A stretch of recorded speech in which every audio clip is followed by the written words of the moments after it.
नमस्कार मित्रांनो, स्वागत आहे तुमच्या एक नवीन ब्लॉगमध्ये. नाना आलता त्याच्याबरोबर त्याचे मित्राला भेटायला. मग निघालो. पाणी पाका पडेल होता, मग पार चिखल वाहून गेलता.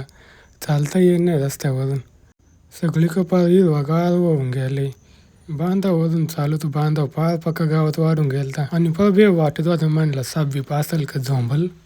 चालत चालत पोचलो मकापर्यंत.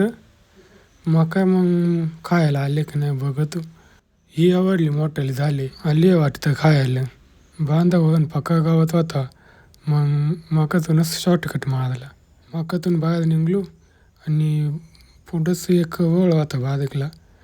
वळाच्या दुसऱ्या साईडला आलो आणि तिथे शिळा चालत होता ना.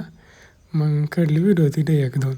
शिळी पा झाडावर चढून खात होती, जस का तिला काव भेटत नाही. मला शेळ्या बोलून आणायला लावल्या.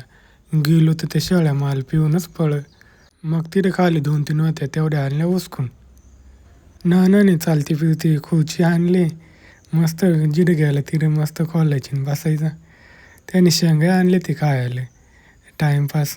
तेवढ्यात माझी नजर ना आवनक गेली एक धबधब्यात दसका दिस. पण तोही पाला पेला होता. सगळ्यांनी थोडी शेंगा घेतली ती खायला. म्हणलं मी घेतो, मला थोडीशी भूक लागली तेवढीच.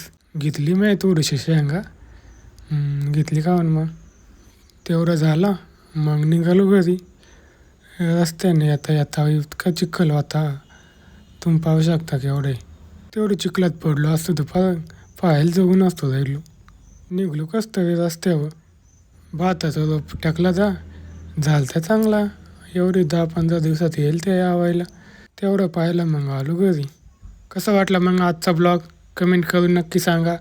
आणि फॉलो करायला विसरू नका. आणि तुमच्या एखाद्या शेतकरी मित्राला पण शेअर करा. धन्यवाद.